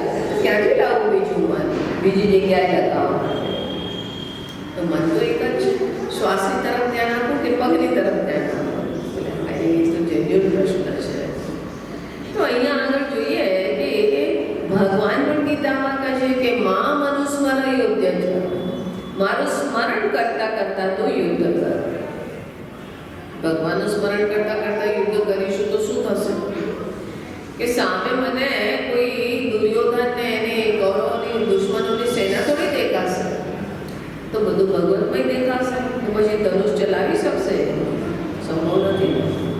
તો કે પછી ભગવાનનું સ્મરણ કરતા કરતા યુદ્ધ કરવું, ભલે કે પોતાના અંદર એક અવેરનેસ બનાવી કે હું ભગવાનનો સેવક છું. હનુમાનજીની છે, હનુમાનજીનો કેટલો સુંદર પ્રસંગ છે કે હનુમાનજીને સદૈવ એ અવેરનેસ છે. જ્યારે લંકા સમુદ્રનું ઉલ્લંઘન કરવાનું છે, એ તરફ લંકા જઈ રહ્યા છે, રસ્તામાં મૈનાક પર્વત આવી અને કહે છે કે મારી મહેમાન નવાજી સ્વીકાર. હાથ જોડે છે. એવું ના વિચારું છું ચલો લાંબી યાત્રા છે તો થોડા ફળ ફૂલ કંઈક રાખી લઉં સાથે, કારણ કે આ સમુદ્રમાં તો કાંઈ મળશે નહીં. પણ એમને કીધું, શું કીધું? હાથ જોડી અને નિવેદન કરી અને કે રામ કાજ કીને બિનુ મોહિકા વિશ્રામ. એ વખતે એમને આ ભોગમાં લિપ્ત ના થઈ ગયા. એમને અવેરનેસ છે કે મારું લક્ષ્ય આ છે. વચ્ચે છે તે સુરસા મળે. સુરસા નામ અહિનકી માતા, એ સર્પોની માતા. દેવતાઓએ પરીક્ષા લેવા માટે મોકલી હતી. સુરસા કે હું તને ખાઉં? હનુમાનજી કે હું માતા હું છે તે જરા સીતાજીની ખબર લઈ આવું અને ભગવાને છે તે ખબર પહોંચાડી, બસ પછી હું તારા મોઢામાં પ્રવેશ કરીશ. કે છે કે ના, એ તો કોઈ કરે જ નહીં. અત્યારે તારે કે હું પ્રોમિસ કરું છું કે હું તારા મોઢામાં પ્રવેશ કરીશ. હવે બેની વચ્ચે થોડી બહેસ ચાલી અને ફાઇનલી સુરસાએ છે તે મોઢું ફાડ્યું. એણે એક યુજન ફાડ્યું તો હનુમાનજી 2 યુજનના થઈ ગયા. હવે એ જેટલું મોઢું ખોલે એના કરતાં હનુમાનજી ડબલ થઈ જાય. થોડી વાર તો હનુમાનજીએ રમત રમી, એ રમત રમી. પણ હનુમાનજીને સ્મરણ હતું કે હું આના કરતાં પણ વિશાળ થઈ શકું એમ છું, કારણ કે બધી સ્થિતિઓ એમને પ્રાપ્ત છે. પણ હનુમાનજી કે આથી મારો ઈગો સેટિસ્ફાઈડ થશે, આથી મારી અહમની પ્રતિષ્ઠા થશે. મારું લક્ષ્ય મારા અહમને પ્રતિષ્ઠાપિત કરવું નથી. મારું લક્ષ્ય શું છે? લક્ષ્યનું સ્મરણ છે તો રામદૂત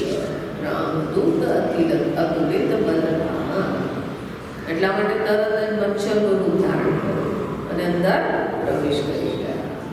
પ્રવેશ કરી બહાર નીકળ્યા. સામે હાથ જોડીને ઉભેલા છે. સુરસા આમ તેમ જોયો છે કે ગયા ક્યાં?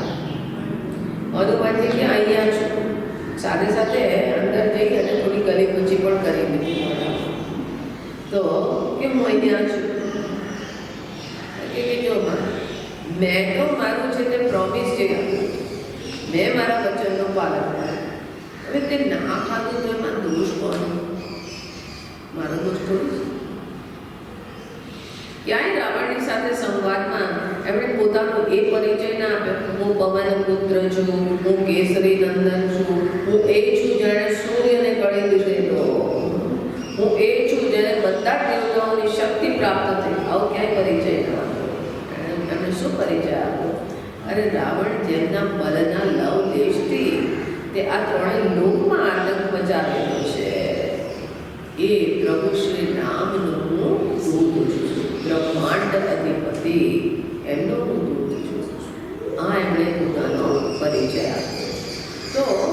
તો તદર્પિત અખિલાચાર હતા. જે કરી રહ્યા છે એમની અંદર અવેરનેસ છે કે હું રામદૂત છું, હું પ્રભુની સેવા કરી રહ્યો છું. તદ વિસ્મરણે પરમ વ્યાકુલતા. અને કહે છે અસ્તિ એવમ એવમ. આ બધા જ લોકો સાચા છે. કથા દેશું અનુરાગ એ પણ સાચું છે, પૂજા દેશું એ પણ સાચું છે, આ બધું જ સાચું છે. પણ કહે છે કે ભક્તિ કેવી? યથા વ્રજ ગોપિકાના, વ્રજની ગોપીઓની જે ભક્તિ હતી એ ભગવાનનું વિસ્મરણ થતું જ નથી. એ કે ભગવાનને યાદ કરે છે, બોલે ભૂલતા નથી. ભૂલીએ તો યાદ કરે, બલ્કિ ભૂલવા માટે કોશિશ કરે છે. અરે બીજા કામમાં મન લગાવવા માટે થોડી વાર ભૂલીએ તો, પણ એ ભૂલી જ નથી શકતી. અને એટલે કે એ છે તે એની અંદર આટલી ભગવાનના પ્રત્યે આટલો અનુરાગ હતો, આટલો પ્રેમ હતો, આટલી ભક્તિ હતી, પણ ત્યાં આગળ તત્ર અપી ન મહાત્મ્ય જ્ઞાન વિસ્મૃતિ અપવાદ. એવું નહોતું કે એમની અંદર ભગવાનની મહિમાનું જ્ઞાન નહોતું. એમને ખાલી એક છે તે બ્લુ બોય પેલા કોઈ છે તે બાળક જે છે ગોકુળના, એ માત્ર બાળક રૂપે એને નહોતા જોતા. એની અંદર એક જ્ઞાન હતું કે સાક્ષાત પરબ્રહ્મ પરમાત્મા આ રૂપે વિભક્ત છે. એ પણ એમની અંદર જ્ઞાન હતું. આ ત્રણેય લોકના સ્વામી છે. આ એમની અંદર એમના મહાત્મ્યનું પણ જ્ઞાન હતું. હવે આગળ કહે છે કે જો આ રીતની ભક્તિ નહીં હોય તો કેવી ભક્તિ છે? તો 23મા સૂત્રમાં કહે છે તત્વિહીનમ જારાણામ ઇવ નાસ્તિ એવ તસ્મિન તત્સુખ સુખિત્વં સાતુ કર્મ જ્ઞાન યોગેભ્યઃ અધિકતરા ફલરૂપત્વાत्. તો અહીંયા આગળ કહે છે કે જો મહિમાનું જ્ઞાન નહીં હોય, ભગવાનની મહિમાનું જ્ઞાન નથી, તો પછી કેવું છે એનો પ્રેમ, એની ભક્તિ કેવી છે? જારાણામ એવ. જાર મતલબ કે વ્યભિચારી ભક્તિ છે, ટેમ્પરરી ભક્તિ છે, કે આજે છે તે આમાં આ વસ્તુ સુંદર લાગી અને એટલા માટે એના પ્રત્યે પ્રેમ જાગી ગયો, ભક્તિ જાગી ગઈ. ભક્તિ શબ્દ ત્યાં આગળ પ્રયોગ કરી અને એને શબ્દને દૂષિત ના કરાય, કારણ કે આ તો છે તે પ્રેમનો આભાસ માત્ર છે. શેના પ્રત્યે પ્રેમ છે? તો કે એની અંદર જે વિશેષતા છે એના પ્રત્યે પ્રેમ છે. શારીરિક સુંદરતા હોય, શારીરિક સુંદરતાના પ્રત્યે જ્યાં આગળ આકર્ષણ છે એવું લાગે છે કે બહુ પ્રેમ છે, પણ એ એટલે કે ધીમે ધીમે તો શારીરિક સુંદરતા પણ આયુ નશ્યતિ પશ્યતામ પ્રતિદિનમ યાતિ ક્ષયમ યૌવનમ. તો ધીમે ધીમે તો એ નષ્ટ થાય છે. જવાની જવાની છે તો ધીમે ધીમે ખતમ થઈ જશે. તો જ્યાં આગળ ખતમ થયું તો કે હવે એ તારી અંદર એ મેં જે સુંદરતા જોઈતી હવે તો એ નથી.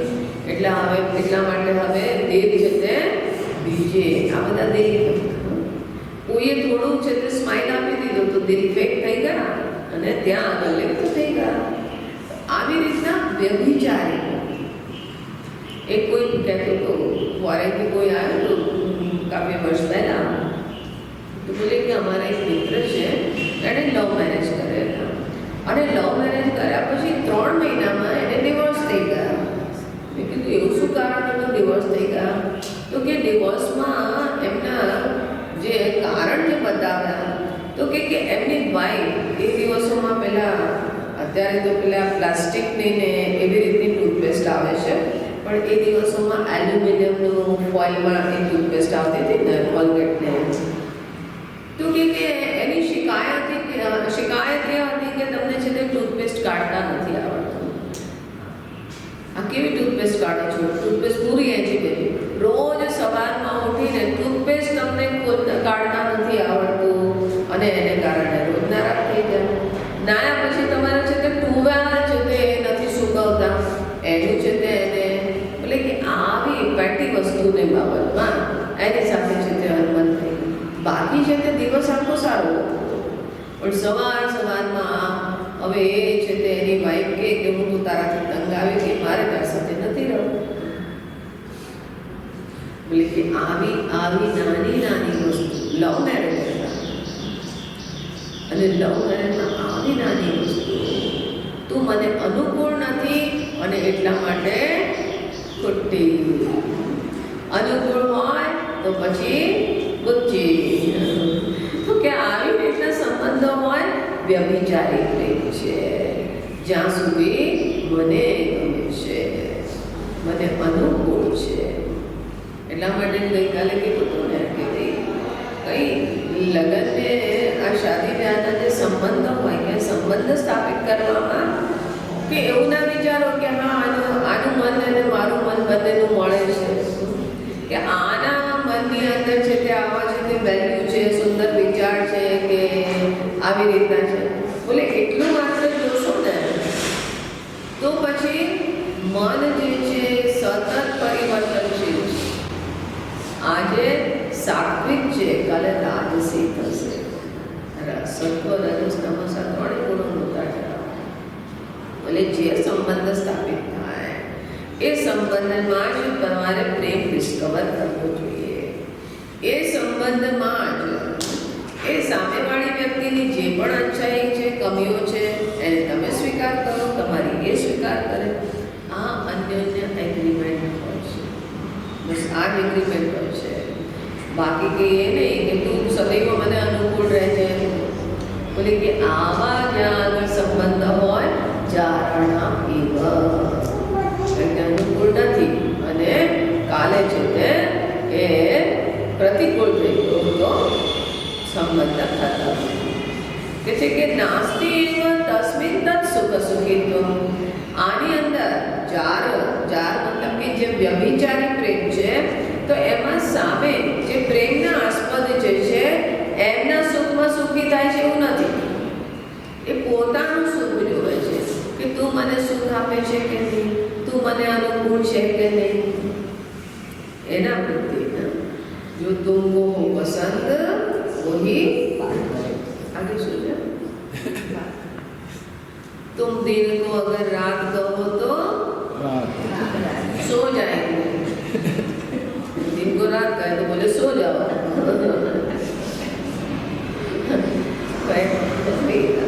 आप ગીતમાં પણ જુઓ કે કવિએ છે તે પ્રેમની એક ઇજહાર કરેલો છે કે તને જે પસંદ છે એ મને પસંદ છે, તારી પસંદ એ મારી પસંદ.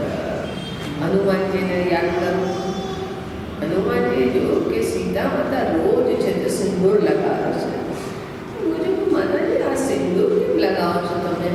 તો એણે કહી દીધું કે ભગવાનને બહુ પસંદ છે, ભગવાનને પ્રિય છે. અચ્છા એવી વાત છે.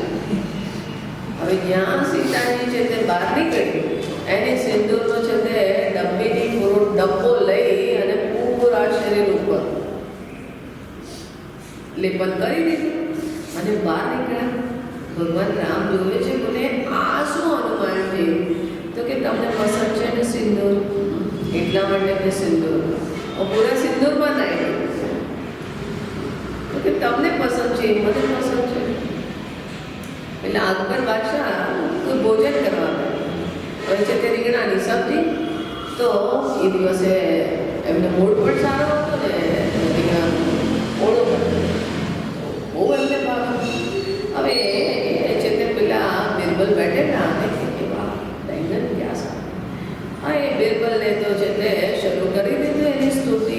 અરે બેંગન દેખે બેંગન બહુ ગુણત્વા, એમાં ઘણા બધા ગુણ છે એટલા માટે બેંગન છે. અને તમે જોયું બાકી સબ્જીના ઉપર આવું નથી હોતું, એના ઉપર ક્રાઉન છે, મુકુટ છે, ઝિગઝેગ ને એવી રીતનું બને એના ઉપર મુકુટ પણ છે. વાહ. હવે બીજે દિવસ પેલા એને સાંભળી લીધું એના રસોયાએ કે બાદશાહને બેંગન બહુ ભાવ્યા એટલે બીજે દિવસે પણ બેંગન રિપીટ કર્યા. હવે એક સબ્જી બીજે દિવસે રિપીટ કરી. બાદશાહ છે તેનો દિમાગ પીપળી ગયો.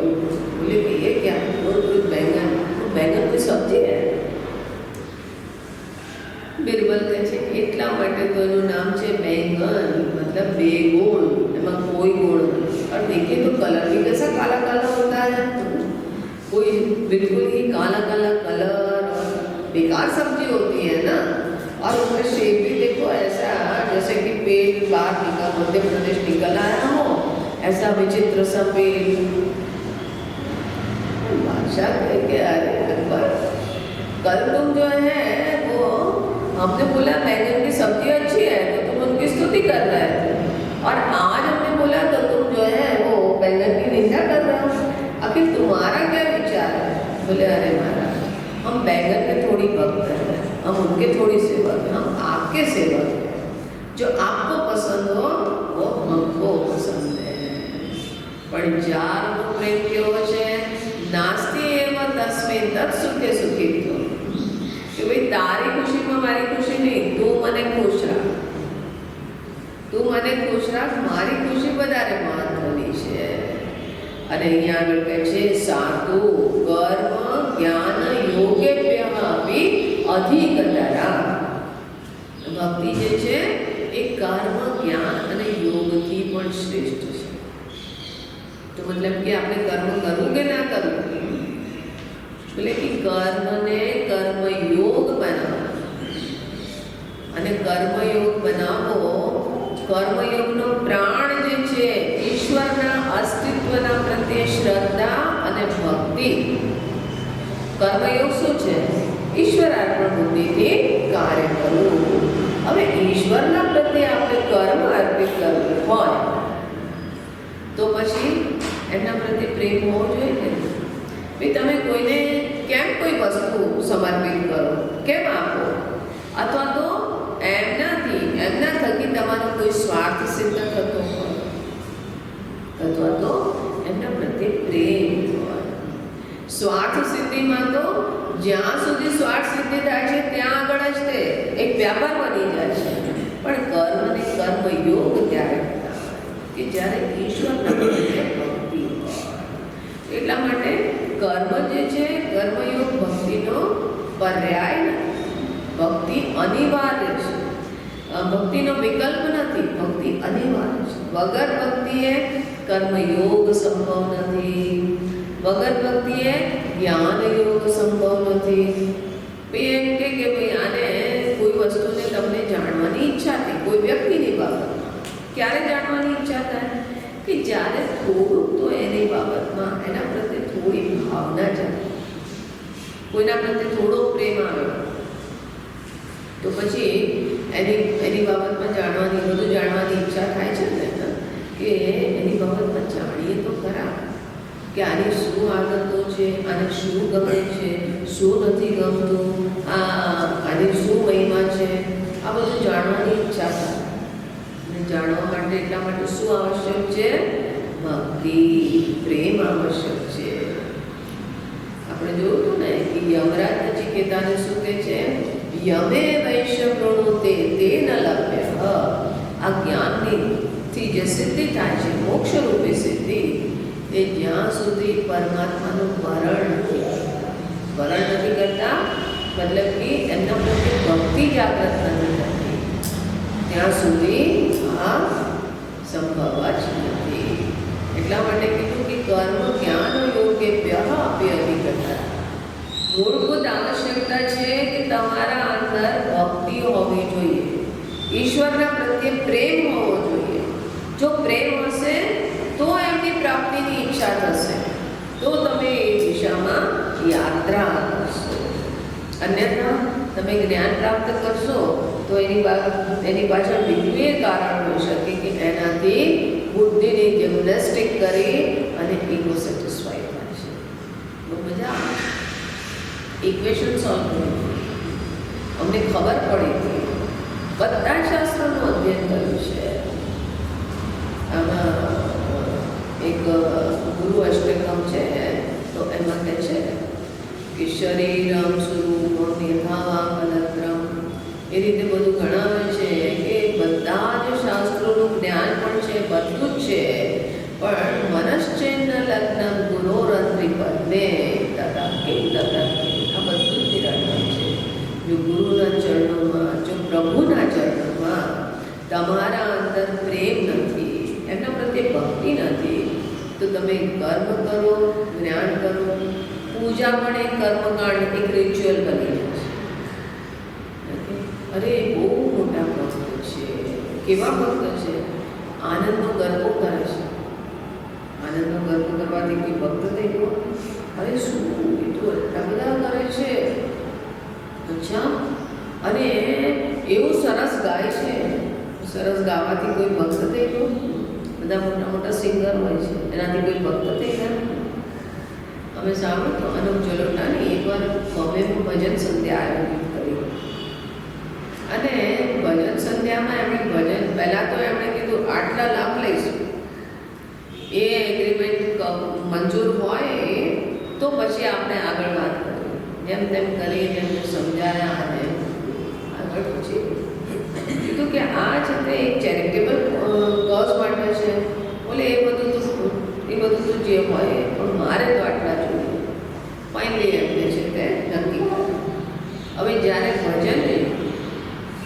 ભજન ગાય તો એમનો એક વિશેષતા, એમની ખાસિયત એ છે કે આલાપ બહુ લાંબા, અને એ આલાપ ત્યાં સુધી છે તે બંધ ના થાય જ્યાં સુધી તાલી ના. અને પછી ઘણી વખત તો કહે કે યાર તુમ वच्चे बच्चे कहे कि तुम लोग ताली ही नहीं बजाते हो, ताली तो बजाओ. अरे ताली किस चीज़ की बजाय? आप गा रहे हैं उसकी बजाय कि भगवान की महिमा सुन के हम शांत हो जाए, हम जो है समाधिस्थ हो जाए. પણ બહુ સરસ ભજન ગાય છે, તેનાથી એ ભક્ત થઈ ગયા? કોઈ ભક્ત નથી થયા. ભક્ત થયા હોય તો પછી બુઢાપામાં બધા જાણો છો ને, બુઢાપામાં એમને ભગવાનના ચરણો પકડ્યા હોય, એને બદલે એમણે છે તે કોઈ ગોરી કન્યાને પકડી લીધી. એટલે કે આવી ભક્તિ છે, આને ભક્તિ ના કહેવાય. કોઈ ભજન ગાય એના માત્રથી કોઈ ભક્તિ નથી. કોઈ છે તે કથા બહુ કરે છે, કથા કરે છે એનું ધ્યાન શેના ઉપર છે? આ કથા કરવાના આટલા લાખ મારે જોઈએ. ધ્યાન શેના ઉપર છે? એક તો મહારાજ છે તે કથા છોડીને જતા હતા. કેમ? કારણ કે એમને છે તે જે દક્ષિણાની દાન મળવાનું હતું એ દાન ઓછું પડ્યું, અને એટલે કથા છોડીને જતા રહ્યા. એટલે કે અરે તમે સંકલ્પ કર્યો છે ભગવાનના ગુણગાનનો સંકલ્પ, તમારી ઈચ્છા પૂરી ના થઈ તો ભગવાનની મહિમાનું તો ગાન ગાઓ. પણ ભગવાનના ઉપર તમારી આટલી શ્રદ્ધા છે, આટલો જ વિશ્વાસ છે. એ વ્યક્તિ પછી એ ભજન ગાય કે જાહી વિધિ રાખે રામ તાહી વિધિ રહીએ. એના શબ્દમાં કેટલું વજન હોય, કેટલી એની અંદર ભક્તિ જણાય. તો ઉપરથી કોઈ રિચ્યુઅલ કરતું હોય, સવારમાં અનેકો ભક્ત લોકો નીકળતા હોય છે, હાથમાં દંડો અને એક હાથમાં થેલી, અને લોકોના બગીચાઓ ઝાડતા હોય. એવી નિર્દયતાથી પેલા દંડાથી લાકડીથી પેલા ઝાડની ડાળી ખેંચે. ઝાડની ડાળી બિચારી નાજુક એવી, એ તૂટી જાય એની પણ ચિંતા. એ મારે તો ભક્તિ કરવી છે, હું ભક્તિ કરું છું. આજે ભક્તિ ના કહેવાય, આ છે તે કર્મકાંડ, આ નિરંતર ચેષ્ટા માત્ર છે. એટલા માટે આ કર્મયોગ, જ્ઞાન, આ બધામાં ભક્તિ જે છે, પ્રેમ પ્રભુના પ્રત્યે હોવો એ પરમ આવશ્યક છે. એ પછી ભક્તિ હોવા ઉપરાંત તમે જે કંઈ કરો છો એ પૂજા થઈ જાય છે, એ યજ્ઞ થઈ જાય છે, એ ભગવાનના ચરણોમાં સમર્પણ થઈ જાય છે. અને કહે છે કે ફલરૂપ કર્મયોગ કરશો તો કર્મયોગ ઉપરાંત મન છે તે શુદ્ધ થશે, અંતઃકરણ શુદ્ધ થશે. અંતઃકરણ શુદ્ધ થયા ઉપરાંત તમે જ્ઞાન માટે પાત્ર થશો, અને જ્ઞાન પ્રાપ્ત કરો. શ્રવણ, મનન, નિધિધ્યાસન, આ બધા જ પાપડ બેલોગે તભી મુક્તિ की प्राप्ति होगी. ખબર નથી પડતી કે મારા મનની અંદર હું મુક્તિની નિકટ જઉં છું કે નથી જતું. પણ અહીંયા આગળ પ્રેમ ફલરૂપ એ તો સ્વતઃ ફલ છે. મનમાં પ્રેમ જાગ્યો, તમારે એનું કોઈ અલગ રિઝલ્ટ જોવાની જરૂર નથી. મનની અંદર પ્રત્યક્ષ પ્રસન્નતાનો અનુભવ થશે, અને એવી પ્રસન્નતા કે બીજા લોકો પણ જોઈ શકશે. કોઈને છે તે કોઈ સાથે પ્રેમ થઈ ગયો હોય તો પછી લોકો કે આજકલ क्या बात है, बदले बदले मेरे सरकार नजर आते हैं. अरे भाई તારા ચહેરાનો રંગ બદલાઈ ગયો છે તો ખુશ જણાય છે, આખી છે શું? અરે કઈ હવે ગમે તેટલું છુપાવે પણ ખબર પડી જાય છે. અને એની પ્રિય વ્યક્તિને મળે, બિલવેડને મળે તો એની સાથે જ એના ચહેરાના હાવભાવ, એના બોડી લેંગ્વેજ પૂરી બદલાઈ ગઈ. લાગે છે કંઈક ચક્કર ચાલુ છે, લાગે છે સ્વયં ફલરૂપ. અરે એટલું પ્રેમ છે તે સ્વતઃ જણાઈ જાય છે કે મારા અંદર પ્રેમ હોય, પ્રસન્નતાની તત્ક્ષણ અનુભૂતિ થાય છે. કંઈ કરવાનું નથી. ભક્તિમાં એ જ વસ્તુ છે, કંઈ કરવાનું નથી. કરવાનું માત્ર અભિવ્યક્તિ રૂપમાં છે. કરવાનું સ્વતંત્રતા છે. કરું ના કરું ના કરું, આંખ બંધ કરીને પ્રેમથી એમના રસમાં ડૂબી રહું, એ પણ મારી સ્વતંત્રતા છે. પણ એ કરું કે ના કરું, મનની અંદર એ ભક્તિ પ્રેમ, મારે કંઈ કરવાની આવશ્યકતા નથી. બસ સ્વતઃ મને પ્રેમની અનુભૂતિ થાય છે. મન છે તે પ્રસન્ન ગદગદ થઈ જાય છે. તો આ રીતે અહીંયા આગળ ફલ રૂપત્વાત્ બે સૂત્ર વાંચીએ આપણે આગળ. ઈશ્વરસ્ય અપી અભિમાન દ્વેષિત્વાત્ દૈન્ય પ્રિયત્વાચ્ચ તસ્ય જ્ઞાનમેવ સાધનમ ઇત્યેકે અન્યોન્ય આશ્રયત્વમ ઇતિ અન્યે સ્વયં ફલરૂપતા ઇતિ બ્રહ્મકુમારાઃ. તો અહીંયા આગળ કે છે કે ઈશ્વરસ્ય અપી, ભગવાનને પણ, ઈશ્વરને પણ અભિમાન દ્વેષિત્વા, અભિમાન એમને પસંદ નથી.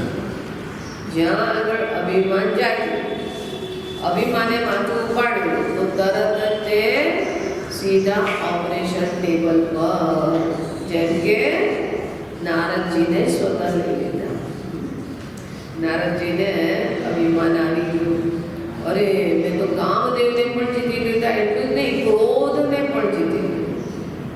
જો આ છે ને તે નારદજી પોતે ભક્તિના આચાર્ય છે.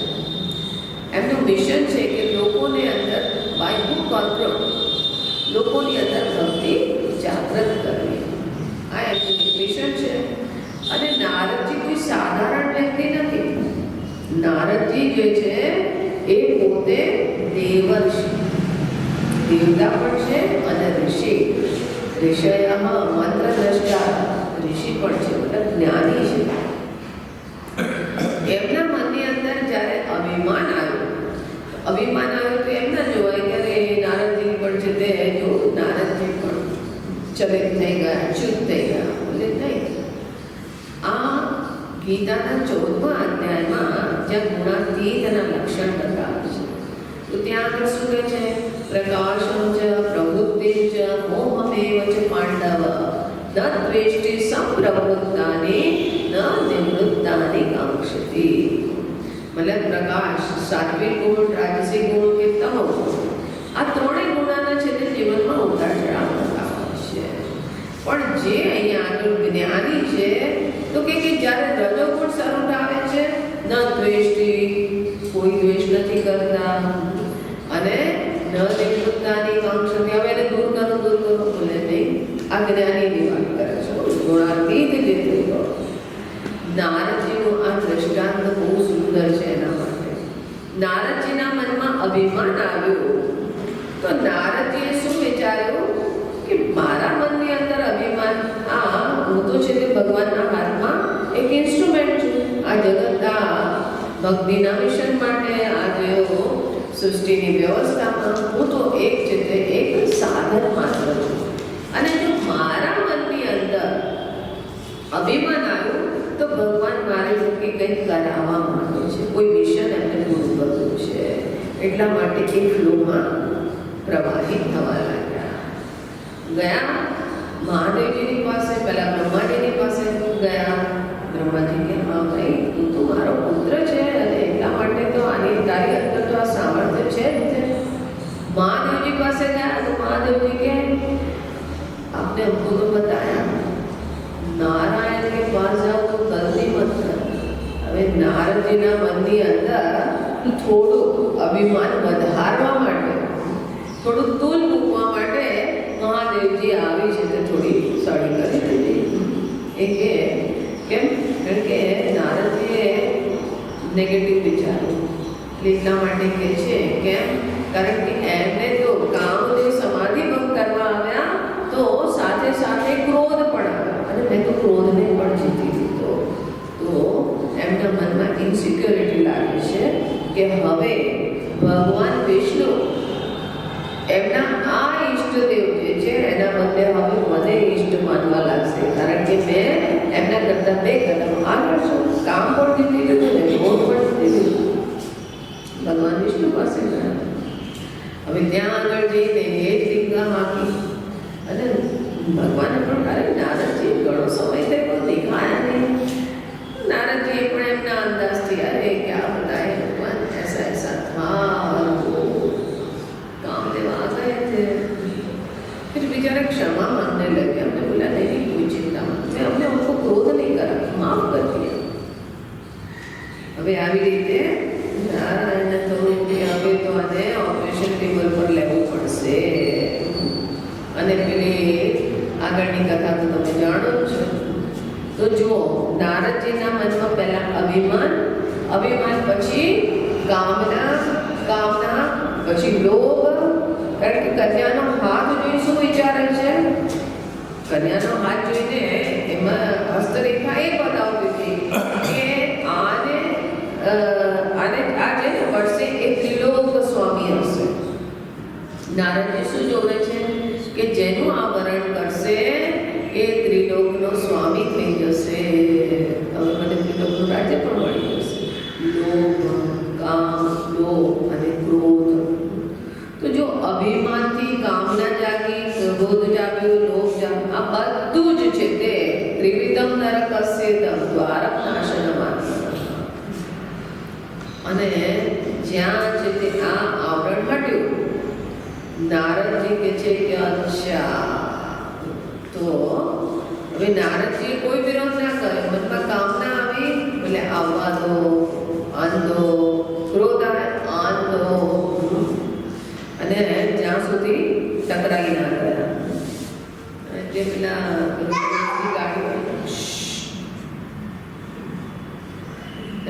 રોડવેઝની ગાડી હોય તો પેલા ક્લીનર હોય એ ક્લીનર રિવર્સ કરવાની હોય તો પછી એને કે આંધો આંધો આંધો પછી એને કે બસ ઠોક ગઈ જ્યાં સુધી ઠોકાઈ ના જાય ત્યાં સુધી કે આંધો આંધો આંધો તો નારદજી પણ કે કામના આને દો ક્રોધ આને દો લોભ આને દો ભગવાને શ્રાપ આપી દીધો બસ ઠોક ગઈ ગાડી નારદજીની ગાડી ઠોકાઈ ગઈ હવે નારદજી પોતે ફ્લોમાં વહી રહ્યા છે કેમ કારણ કે ઘણી વખત આપણે ઉપદેશથી કોઈ પણ વસ્તુ બતાવવામાં આવે ને તો શબ્દ અસર નથી કરતો પણ કોઈનું દ્રષ્ટાંત સામે હોય તો તરત જ સાવધાન થઈ જાઓ ને અરે નારદજી જેવા જે છે એ અહીંયા આગળ અભિમાનને કારણે એમનું પતન થયું પછી આપણી શું વિચાર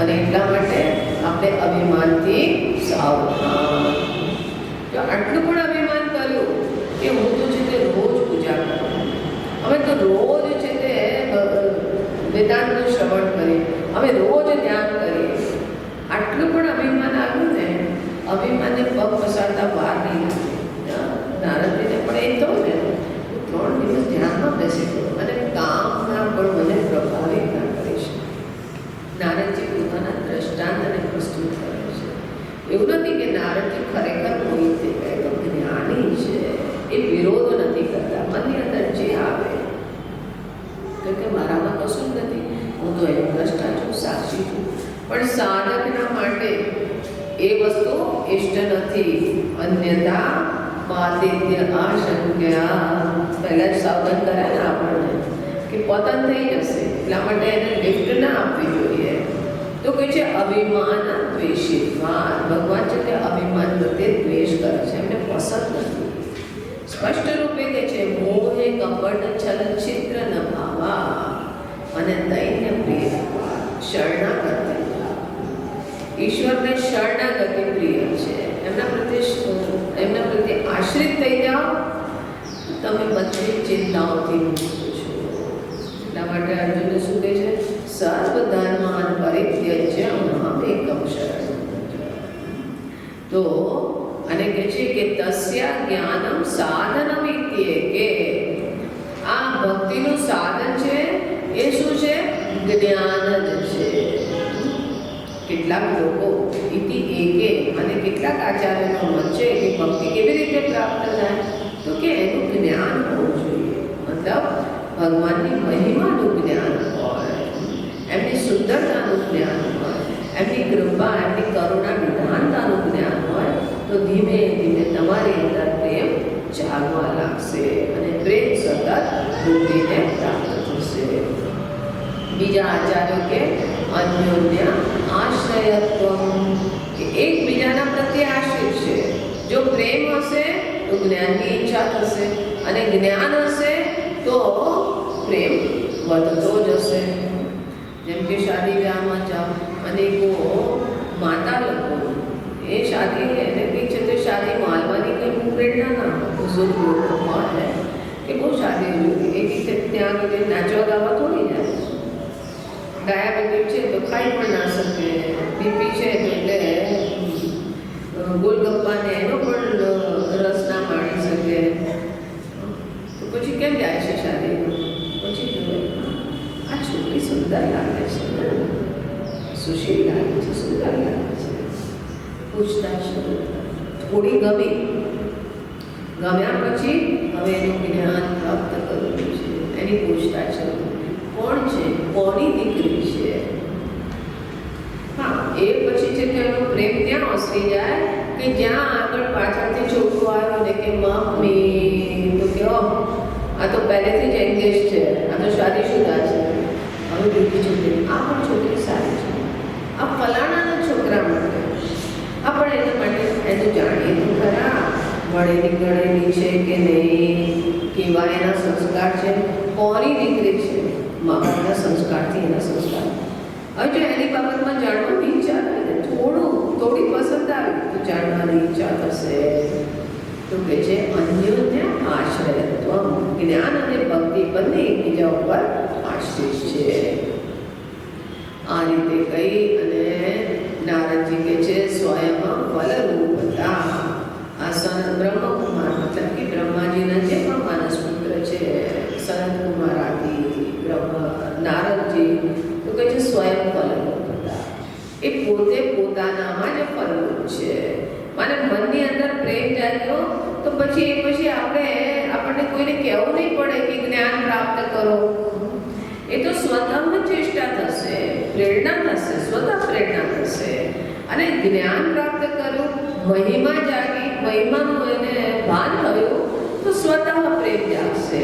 તો પછી સ્વયં ફલરૂપતા, કે આ બંને વસ્તુ સ્વતઃ એનું ફળ આપતી હોય છે. અને એના માટે દ્રષ્ટાંત આપે છે જે આપણે આવતીકાલે જોઈશું. ઓમ